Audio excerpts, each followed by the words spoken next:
victoria de Alfonso XI en la batalla del río Salado en 1348, el paso del estrecho de Gibraltar quedó cerrado de manera definitiva a las invasiones musulmanas del norte de África. Los cristianos se erigieron en auténticos dueños de la península. El último baluarte musulmán fue el Reino de Granada, después de más de 6 siglos de predominio islámico en suelo hispano.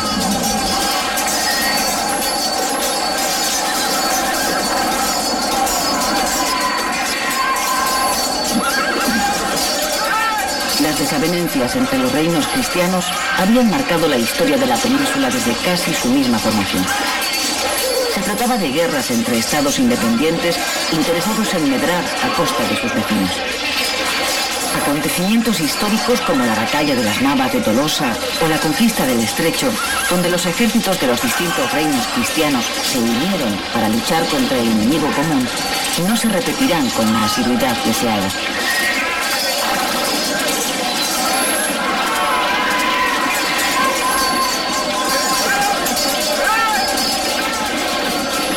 En aquel tiempo, la relación de la dinastía nazarí de Granada con los reinos cristianos era de dependencia absoluta.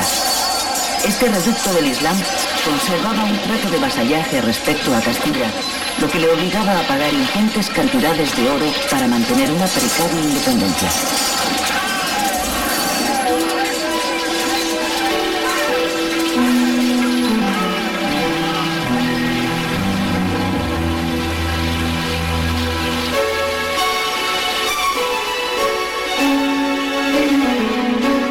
Habría que esperar más de un siglo hasta que Boabdil entregara las llaves de la ciudad a los reyes católicos.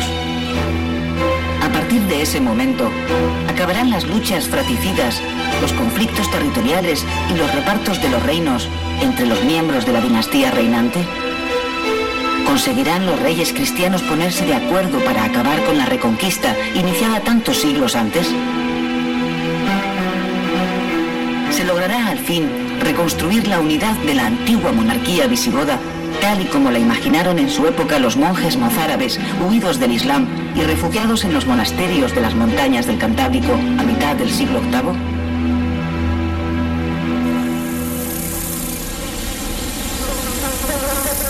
La corona de Castilla había ampliado su territorio y contaba a comienzos del siglo XIV con alrededor de 5 millones de habitantes. Por su parte, la corona de Aragón reunía casi 1 millón de habitantes, mientras que el reino de Navarra no llegaba a los 100.000.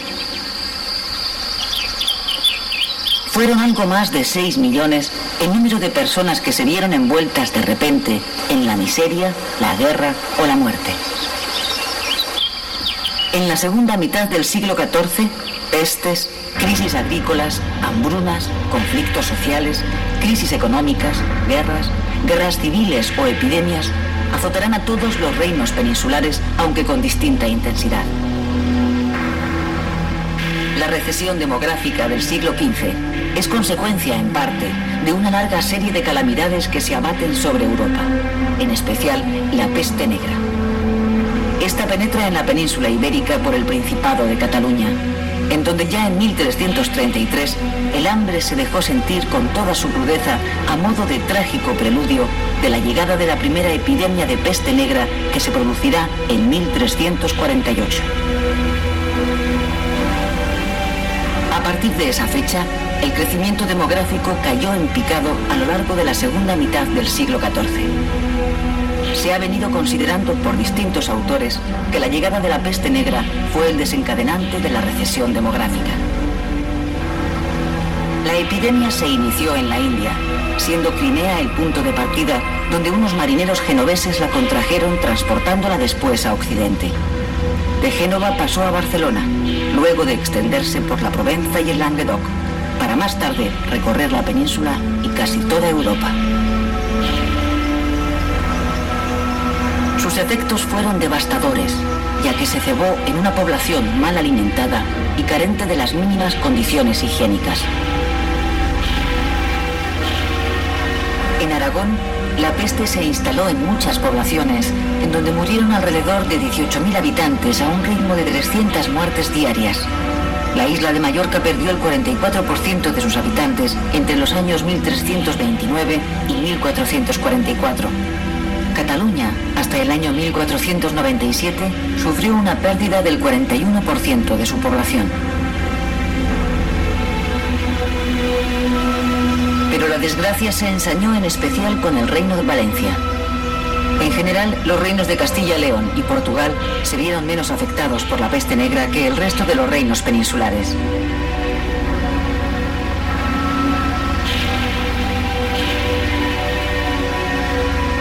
La vida en las ciudades se vio gravemente afectada por la epidemia, el hambre y las bruscas oscilaciones de los precios.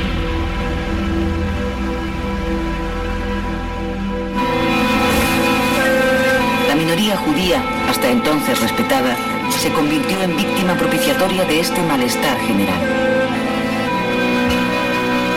En 1391 estalló de manera definitiva el odio antisemita, no solo en la península ibérica, sino también en Alemania y Francia.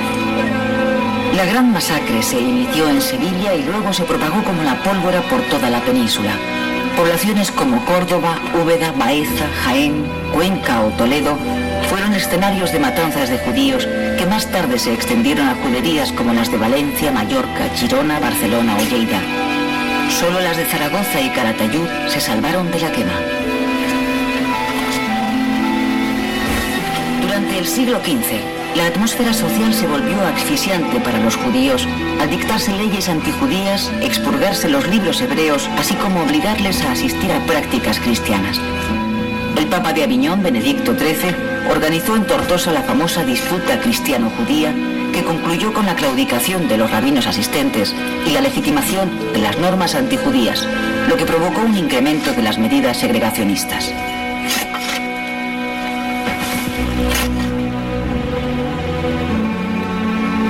La situación eclesiástica en los reinos hispánicos durante los siglos XIV y XV fue de crisis continua debido en parte a las convulsiones de la Iglesia por el cisma de Occidente. Por otro lado, el inicio de la etapa conciliar, Constanza y Basilea, y el relajamiento en la vida del clero y de los monjes agravaron esta situación a causa de la acumulación de riqueza, el emparentamiento del alto clero con la nobleza y el disfrute de grandes prerrogativas o exenciones.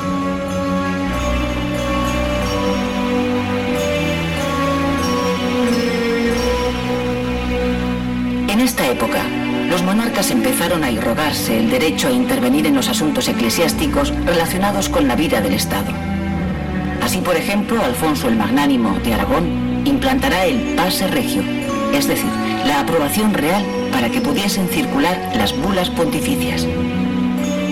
Por otra parte, las órdenes mendicantes como franciscanos, dominicos o carmelitas, protegidas por los monarcas, prosperaron en todas las poblaciones importantes, acogiendo en sus templos cofradías, con lo que se fomentó el espíritu asociativo urbano.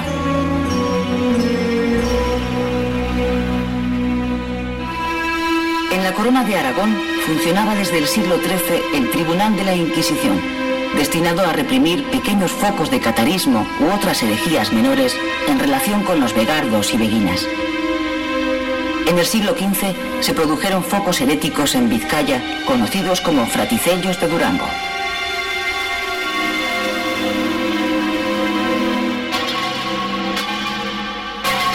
El mundo, y en especial Europa, sufrirá profundas transformaciones a lo largo de los siglos XIV y XV. El Mediterráneo perderá importancia política y económica después del inicio de la crisis de los dos poderes universales de la cristiandad, el papado y el imperio. A su vez, el Imperio Romano de Oriente, herido mortalmente desde el año 1204 por la Cuarta Cruzada, acabará siendo ocupado por los turcos otomanos que conquistan su capital, Constantinopla, en el año 1453.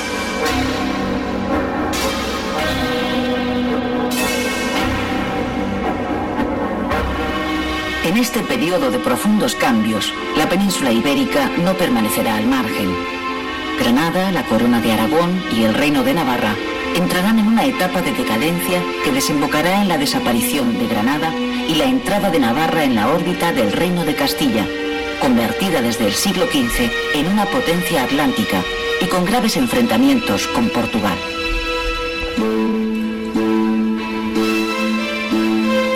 Desde el siglo XIV, el derecho romano resurgirá con nuevas ideas que tienden al absolutismo.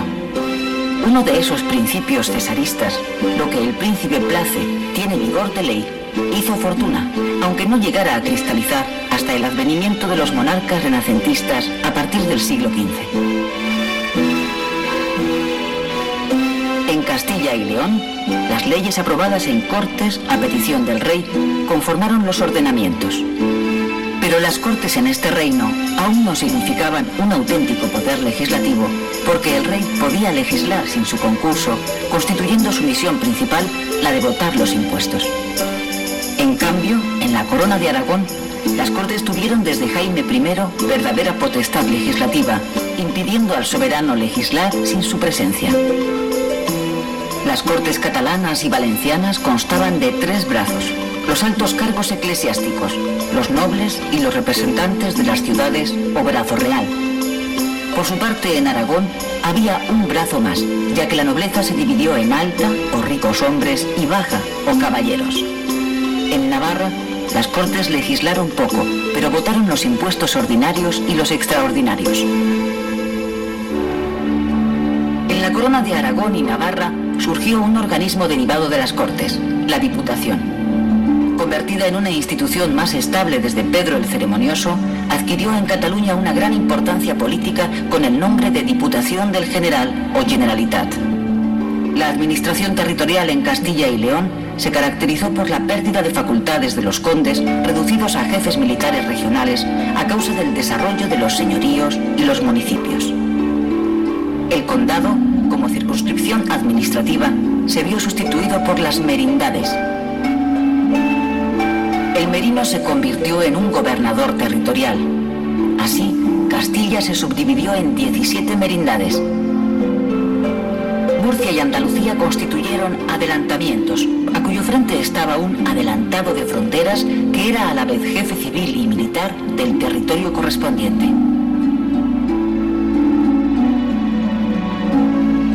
A partir del siglo XIII y sobre todo en el XIV se extienden los movimientos de hermandades entre villas y poblaciones para enfrentarse al poder opresivo de los señores, defender los intereses comerciales y acabar con las banderías y grupos de malhechores.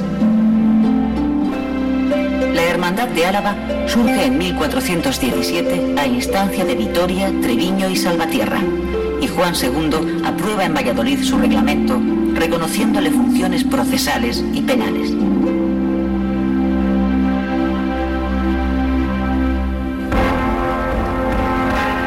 Desde la segunda mitad del siglo XIV hasta finales del XV, ocurrirán una serie de enfrentamientos entre los distintos reinos peninsulares que tienen como trasfondo conseguir la supremacía peninsular. Conflictos bélicos y enlaces matrimoniales conducirán a la unión de Castilla y León con una corona de Aragón en plena crisis social que, no obstante, había conseguido extenderse a través del Mediterráneo.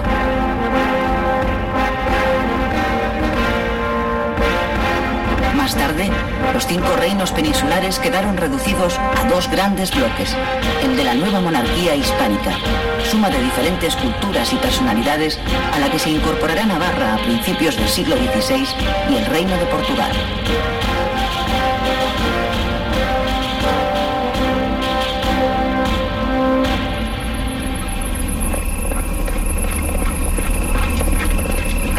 Antes, Pedro I de Castilla, hijo legítimo de Alfonso XI, consiguió una alianza con Inglaterra a cambio de la promesa de entregar a los ingleses Bilbao y otras plazas del Cantábrico para luchar contra su hermanastro Enrique de Trastámara, fruto de la unión de Alfonso XI y la dama sevillana Leonor de Guzmán.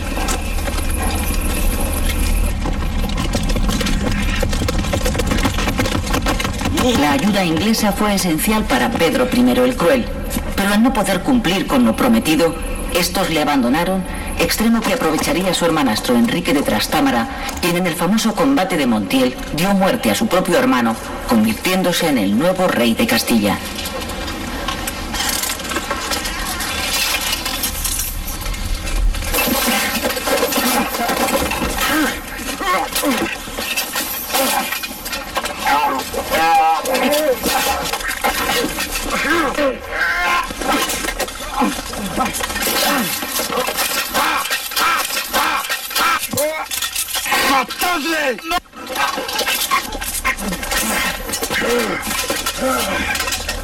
Después de este asesinato, el primer soberano de la Casa de Trastámara, Enrique II, tuvo que enfrentarse a los duques de Lancaster y York, que pretendieron la corona castellana al estar casados con las hijas de Pedro I y María de Padilla.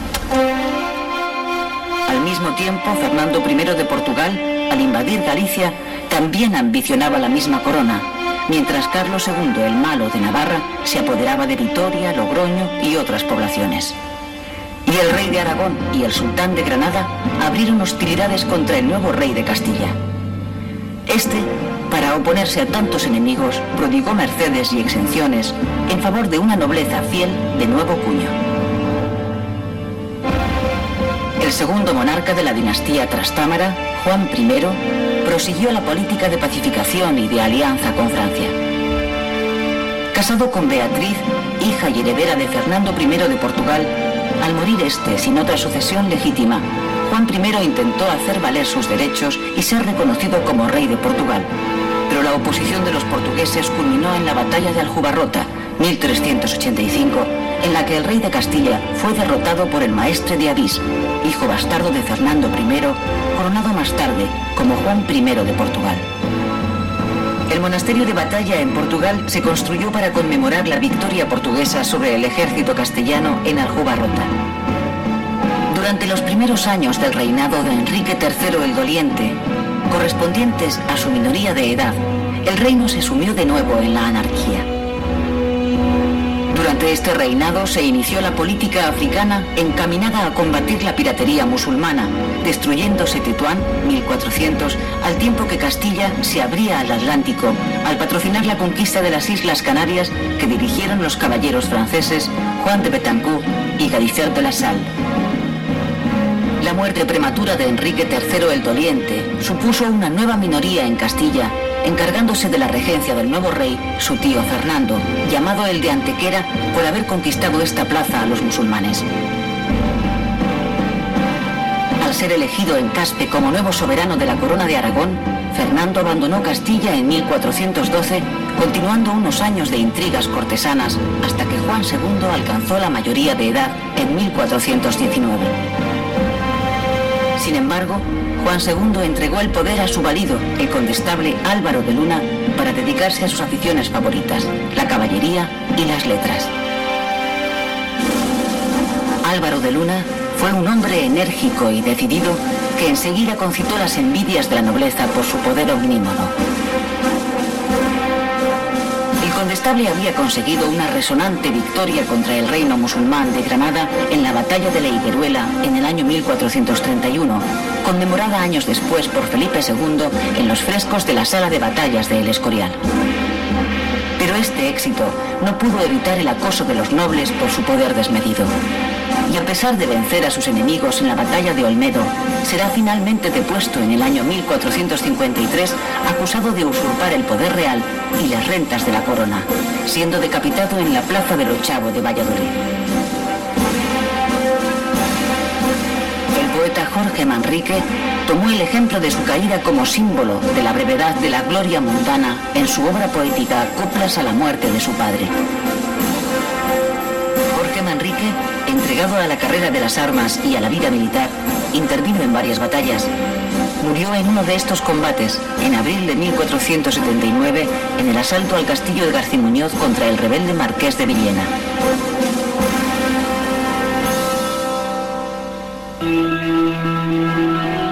La estructura de las coplas a la muerte de su padre consta de tres partes: la muerte en abstracto, la muerte histórica y la muerte en particular del maestre de Santiago, su padre. En la primera parte se aprecia un primer bloque de estrofas sobre la muerte, la caducidad de la vida y el paso del tiempo. Hay luego otra serie de coplas en las que la atención se desplaza a la muerte de personas del pasado: Juan II, los infantes de Aragón, Enrique IV o don Álvaro de Luna.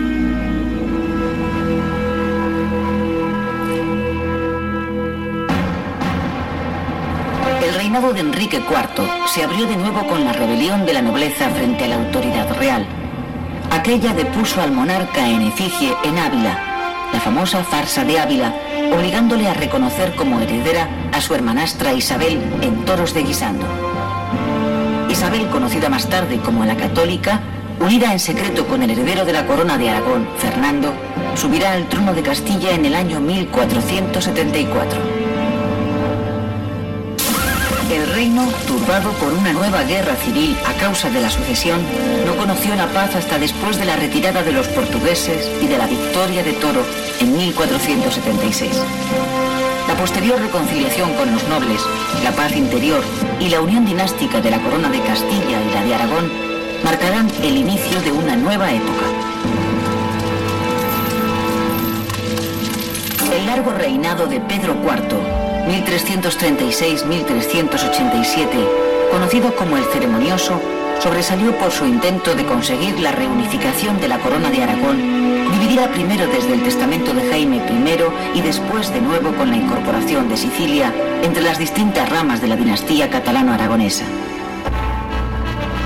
Pedro el Ceremonioso logró la integración manu militari del reino de Mallorca-Rosellón, después de derrotar a su cuñado, pero fracasó en cambio en su intento de dominio sobre la isla de Cerdeña, a pesar de repoblar con catalanes la ciudad de Alguer. En su lucha por el poder de Cerdeña se topó con intereses genoveses, iniciándose así una larga guerra con Génova por el control comercial del Mediterráneo occidental. Pedro el Ceremonioso consiguió recuperar por herencia de su esposa Leonor de Sicilia dicho reino para la rama mayor de la dinastía, que dejaría a su hijo el infante Martín, así como la soberanía directa por pocos años de los ducados de Atenas y Neopatria.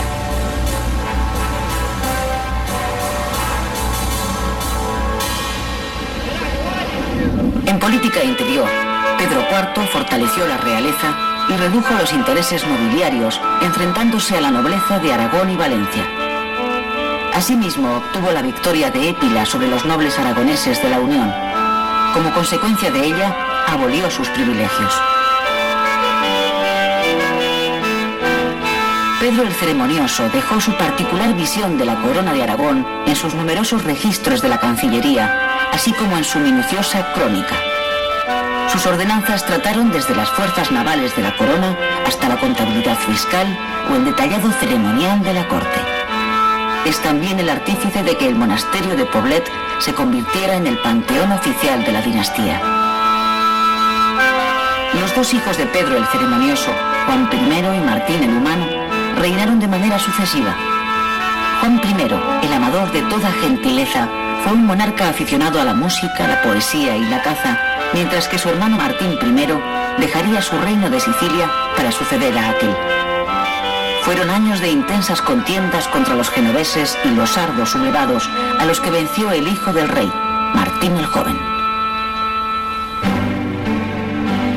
La muerte de este, sin descendencia legítima de su esposa Blanca de Navarra, y la de su padre, el rey Martín el Humano, también sin descendencia, planteó un grave problema sucesorio que se solucionó con el compromiso de Caspe en 1412, que entronizó a la Casa Castellana de los Trastámara en Aragón. Esta circunstancia sería el inicio de una nueva situación peninsular. Vicent Ferrer, uno de los compromisarios más destacados, se declaró favorable a Fernando de Antequera, regente entonces de Castilla.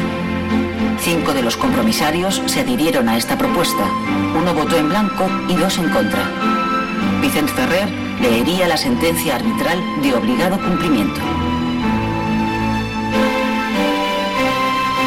La nueva dinastía de los Trastámara pronto se adaptó a los usos y costumbres de los distintos reinos de la corona de Aragón, aunque su primer monarca, Fernando I, chocó con los de Barcelona.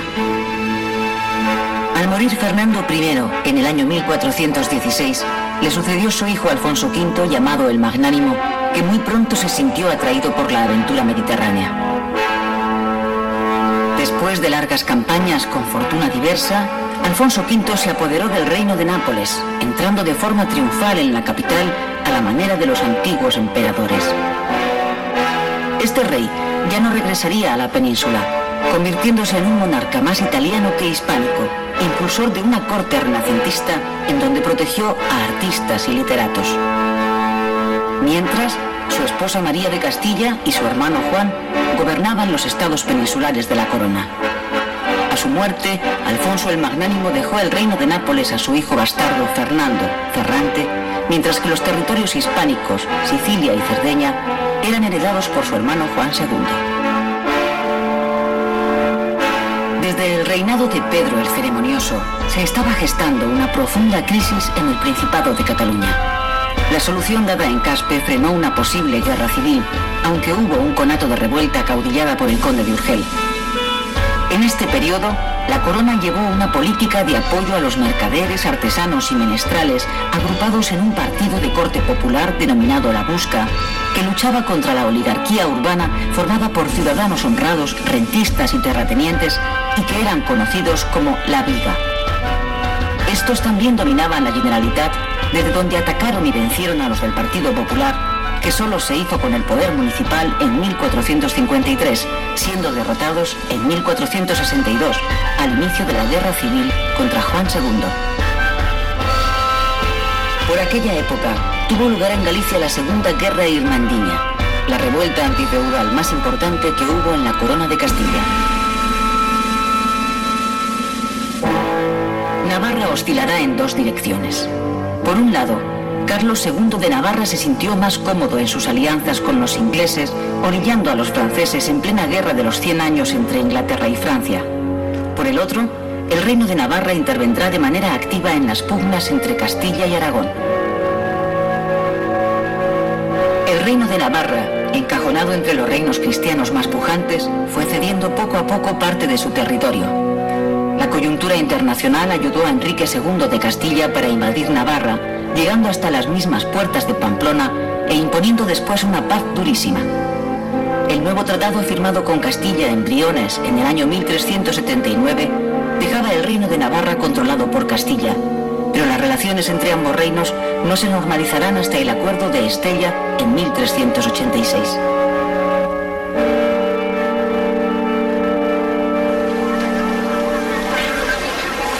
Durante esta época tuvo lugar la expedición de Navarra a Grecia. El matrimonio del infante Luis, hermano de Carlos II, con la heredera del ducado de Duracho, brindó la oportunidad para una expedición de ayuda a aquellas tierras cuando fueron invadidos por los albaneses. Las tropas navarras recuperaron en el año 1376 el ducado de su mujer, aunque murió en la campaña. Sus hombres, sin embargo, permanecieron en Albania. Unos, al mando de Juan de Utrubia, conquistaron Tebas, Livadia y Atenas, y otro grupo controló el Principado de Acaya.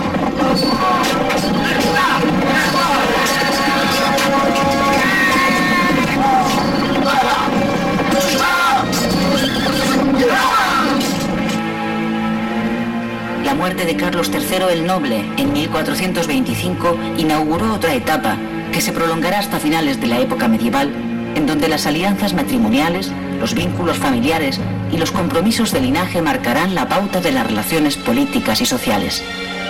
Con la nueva reina, Blanca de Navarra, y su esposo Juan de Aragón, se abría otro periodo de conflictos en el reino navarro.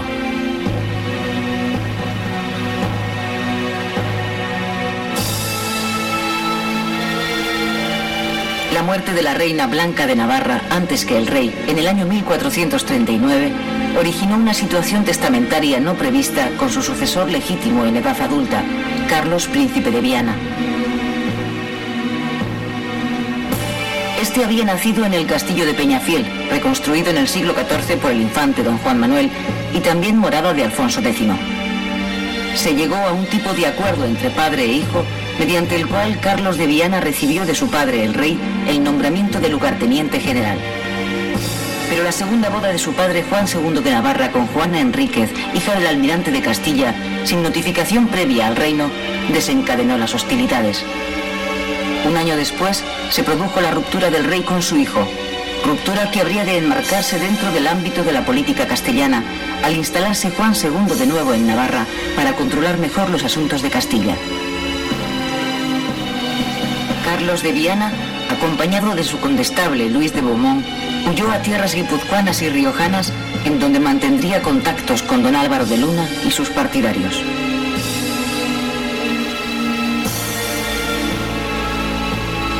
Los acuerdos firmados en Puente la Reina entre Carlos de Viana y los castellanos, en los que el príncipe se reservaba la colaboración con Castilla hasta la total expulsión de su padre del reino de Navarra, dejó claro que Carlos de Viana no llegaría a ningún acuerdo con su padre sin consultar antes a los castellanos. Acababa de iniciarse una guerra civil en la que estaban implicados Aragón y Cataluña, ya que el príncipe era también presunto heredero de la corona de Aragón. En 1451 cayeron prisioneros Carlos de Viana y su condestable Luis de Beaumont, siendo el príncipe desheredado. Desde el primer momento, y aprovechando el entusiasmo popular, se identificó la causa del príncipe de Viana con la defensa de los privilegios de la tierra. Después de una serie de enfrentamientos y reconciliaciones entre padre e hijo, Carlos de Viana moriría en Barcelona el día 23 de septiembre de 1461, rodeado de un gran fervor popular, e incluso se le llamó San Carlos de Cataluña. La muerte prematura de Carlos de Viana y de su hermana Blanca hizo que el puesto de lugarteniente del Reino de Navarra recayera en Leonor, última hija de Juan II y Blanca de Navarra, casada con el conde de Foix. Tras casi 5 años de guerras civiles, todo volvía a ser como al principio, ya que Juan II mantenía la corona con un lugarteniente. Sin embargo, aquella muerte en extrañas circunstancias de Carlos de Viana motivó que Cataluña se alzara en armas contra Juan II. Por último, Juan II lograría, con la ayuda francesa, después de haber cedido como garantía de pago el Rosellón y la Cerdaña, que Cataluña renovase su fidelidad al rey una vez que hubo otorgado un amplio perdón a todos sus vasallos. La oligarquía catalana, encastillada en la Generalitat, se había lanzado a una larga guerra de 10 años que acabó sin conseguir su objetivo de afirmarse en el poder. Juan II moriría en 1479 sin poder recuperar los territorios cedidos a Francia, pero sí pudo ver, 4 años antes de su muerte, a su hijo y heredero Fernando proclamado como rey de Castilla por su matrimonio con Isabel I. Desde principios del siglo XIV se sucedieron años de malas cosechas. La libre circulación de los productos alimenticios por todo el reino de Castilla y León fue una de las primeras medidas tendentes a paliar los efectos de la carestía de alimentos, aunque la crisis agraria continuó hasta el año 1425 en todos los reinos hispánicos. En aquella época coexistían 2 tipos de propiedad: la gran propiedad en manos de los nobles, iglesias y monasterios, y sobre todo las órdenes militares, y la pequeña propiedad, representada por hacendados libres de distinta condición.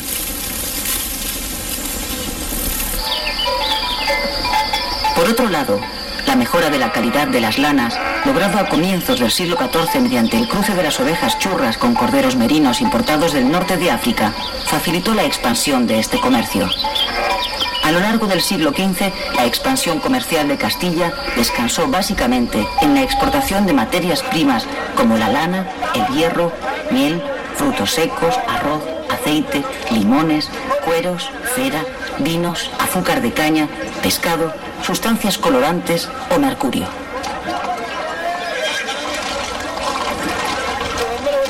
La ciudad de Burgos se convirtió desde finales del siglo XIII en el centro comercial de distribución de las mercancías que se exportaban e importaban, siendo unas pocas familias burgalesas las que monopolizaron el comercio. En tanto que en Sevilla y en otras capitales andaluzas, grandes compañías mercantiles extranjeras, sobre todo genovesas, se quedaron con la mayor parte de las ganancias. La política comercial de los monarcas castellanos de la Baja Edad Media favoreció a los marinos cántabros y vascos, en especial durante la Guerra de los 100 Años. Se obligaba así a los mercaderes extranjeros que desearan cargar mercaderías en Bilbao a hacerlo en barcos vizcaínos. Asimismo, se prohibió que las mercancías extranjeras de origen castellano viajaran en naves extranjeras, con lo que se favorecía el desarrollo de la marina mercante castellana. De manera paralela, tuvo lugar la expansión del comercio exterior catalán, que se renovó después de la conquista y repoblación de Valencia y Mallorca. Por su parte, el comercio marítimo de la Corona de Aragón se canalizaba a través de 3 grandes centros: Barcelona, Palma de Mallorca y Valencia. A mediados del siglo XIV, La ruta Valencia-Almería y la ruta de Palma de Mallorca a los puertos del norte de África estaba muy concurrida. Existían colonias de mercaderes catalanes, valencianos y mallorquines en Almería, Granada y Málaga, con sus correspondientes cónsules y factores. Aunque desde el siglo XIII consta históricamente la existencia de establecimientos bancarios regentados por judíos y lombardos dedicados al cambio y préstamo de moneda, fue a principios del siglo XV cuando se crearon en la Corona de Aragón las primeras mesas de cambio, taulas de cambi, es decir, bancos públicos organizados por los municipios, cajas de depósito para cofradías, cabildos o particulares que deseaban guardar en ellas su dinero o alhajas. El primer banco de crédito público fue el de Barcelona, fundado en el año 1401, al que siguieron los de Valencia y Palma de Mallorca. A mediados del siglo XV aparecerán también en Castilla. Tanto los reyes de Aragón como los sultanes de Granada practicaron el corso, es decir, la persecución de embarcaciones enemigas en el Mediterráneo occidental, obteniendo no solo las mercancías más variadas, sino también esclavos. Siguiendo las costumbres practicadas en los consulados marítimos de diversos puertos del Mediterráneo, se compiló en Barcelona el Llibre del Consolat del Mar. Merece destacarse la famosa Escuela Cartográfica Catalano-Mallorquina, conocida en estos siglos por el rigor y la calidad de sus trabajos. Entre otros muchos, destacó Abraham Cresques, autor de la Carta de 1375, en que se incluyeron a las Islas Canarias y a los territorios del Río de Oro y el Senegal.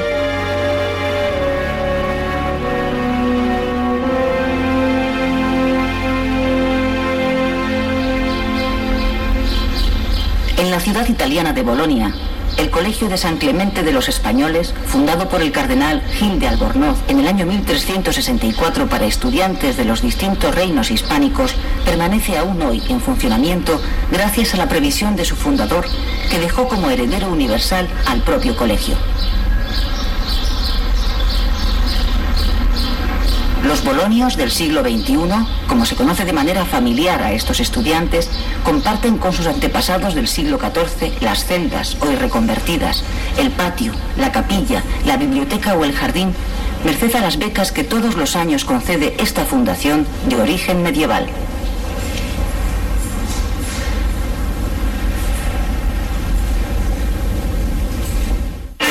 En cuanto a las lenguas, tanto el castellano como el catalán y el gallego han alcanzado ya una madurez expresiva, tanto en prosa como en verso, situándose estas tres lenguas en la cumbre literaria de la Baja Edad Media. La prosa de Alfonso X el Sabio se verá perfeccionada por don Juan Manuel, autor entre otras obras del Libro de los Estados y el Conde Lucanor.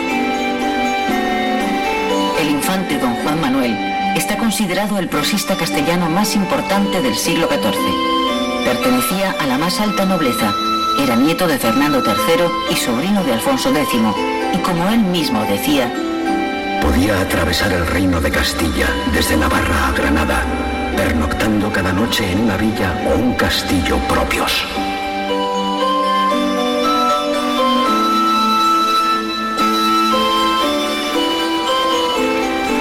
Contemporáneo suyo es el arcipreste de Hita, cuyo libro de Buen Amor narra las costumbres populares de la época. El libro de Buen Amor es un reflejo castellano de modelos árabes, de una literatura erótica de la que es espléndida manifestación este cancionero de Juan Ruiz, arcipreste de Hita, compuesto hacia 1330. Se dice, en rimas castellanas, lo que acontece en la intimidad de las almas y en el mundo en que se vive. Se siente la presencia de ciudades, el bullir de tres razas y tres creencias, se habla de astrólogos, salen a relucir las alcahuetas, hay referencias a libros doctos y a caballeros servidores de reinos cristianos, a damas, frailes y monjas. Hay diversión de músicas y cantares, guisos apetecibles, fiestas litúrgicas, lenguaje exquisito e improperios plebeyos.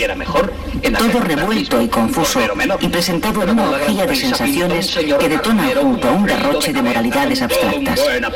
Su primer editor, don Tomás Antonio Sánchez, mutiló el texto por razones de moralidad.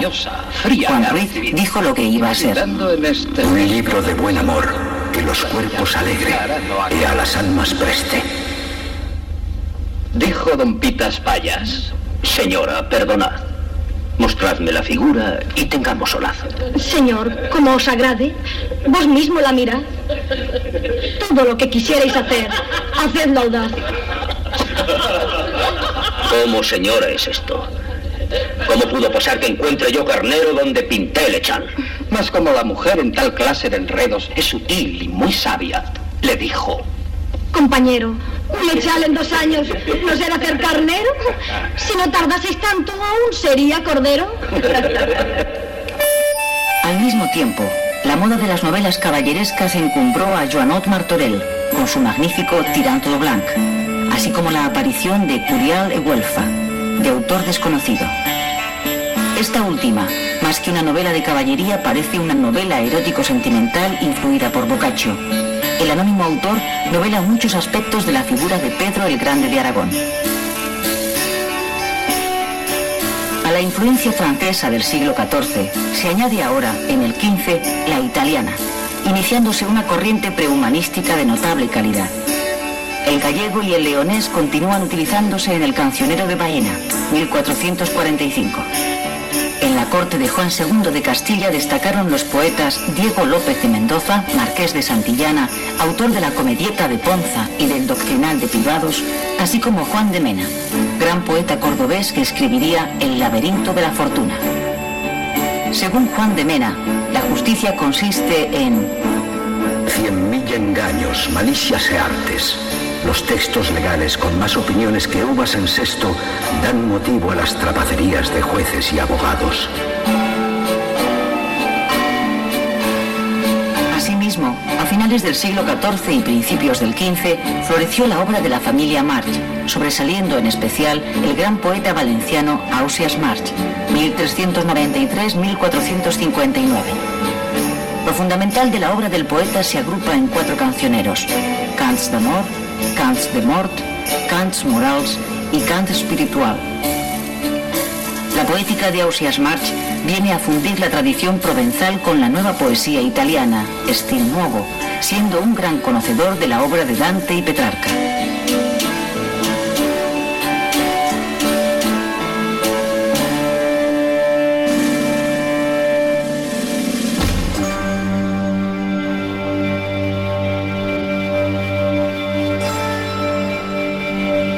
El arte gótico se desarrolló en el campo de la arquitectura civil y religiosa, la escultura, las vidrieras, la pintura mural y sobre tabla, los manuscritos miniados y las diversas artes decorativas. El término gótico fue empleado por primera vez por los tratadistas del Renacimiento en sentido peyorativo para referirse al arte en la Edad Media, al que ellos consideraban inferior y bárbaro. Godo, de ahí el término gótico, comparado con el arte clásico.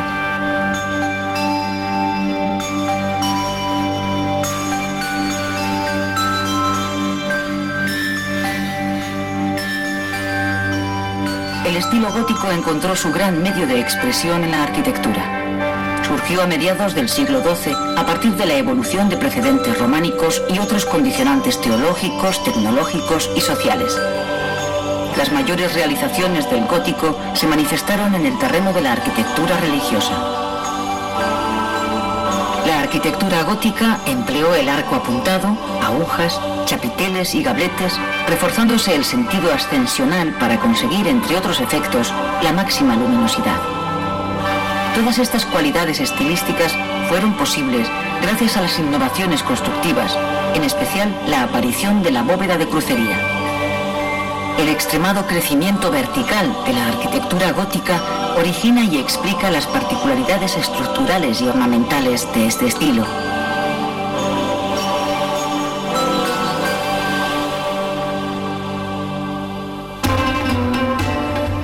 El reino nazarí de Granada estaba administrativamente dividido en 3 curas o provincias: la de Elvira o Granada, la de Raia o Málaga y la de Pichina o Almería, con una cura complementaria en Tacuruna o Ronda. A causa de la inseguridad de sus fronteras, existían numerosas fortalezas, en total unas 400, de características muy diferentes, desde las grandes alcazabas de Granada, Málaga o Almería hasta las pequeñas fortificaciones.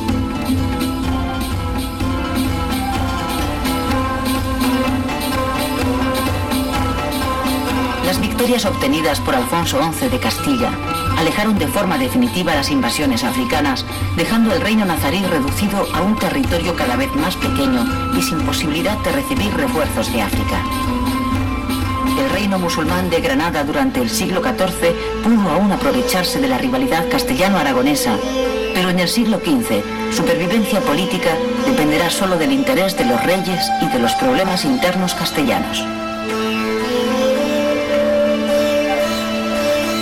A mediados del siglo XV se produjeron transformaciones profundas en la economía y en la sociedad granadina, manifestándose una crisis en medio de las continuas sublevaciones nobiliarias que perdurarán hasta la desaparición del reino.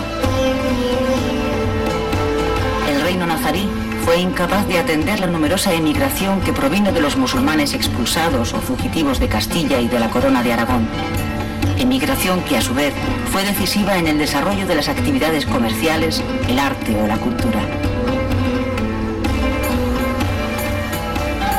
La nobleza granadina se vio afectada por los mismos problemas que la de los demás reinos peninsulares, reaccionando de la misma forma. Revueltas y defensa de los intereses de su grupo, que como en Castilla, Navarra o la Corona de Aragón, buscaron el apoyo de los enemigos exteriores, obligando a los monarcas a aceptar la amistad o la protección de los poderosos vecinos cristianos.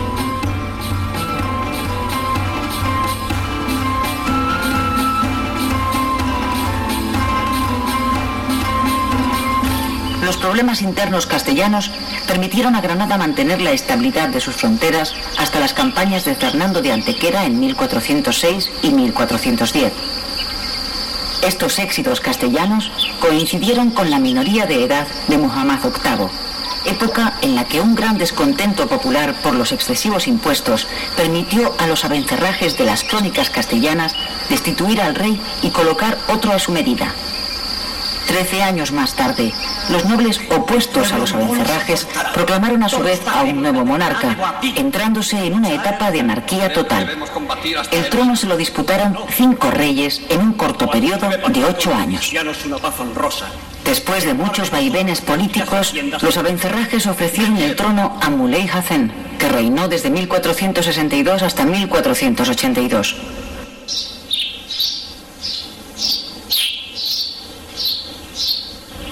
En el aspecto cultural, cabe destacarse la obra del polígrafo Ibn al-Hatib, que expuso su doctrina sobre el arte de gobernar. Enamorado de la belleza de Al-Ándalus, describió la belleza de sus jardines, así como en un diccionario biográfico de personajes granadinos, mostró en pleno siglo XIV un reino poblado por tupidos bosques de personajes curiosos y sabios eminentes.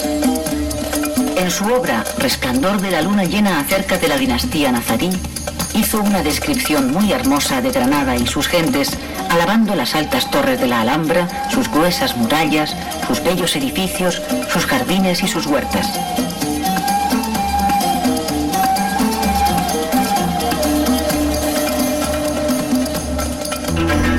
Ya en Granada merece destacarse la Daragorra, Alcázar Genil, la Alhóndiga, Corral del Carbón, los Baños Árabes, el Cuarto Real de Santo Domingo y la Madraza.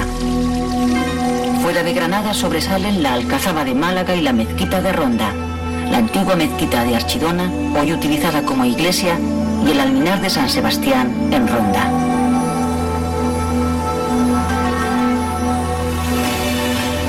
Del refinamiento del arte nazarí hablan por sí solos monumentos como la Alhambra, que aunque comenzaba a edificarse en el año 1067, no se terminó hasta el siglo XIV, durante los reinados de Yusuf I y Muhammad V.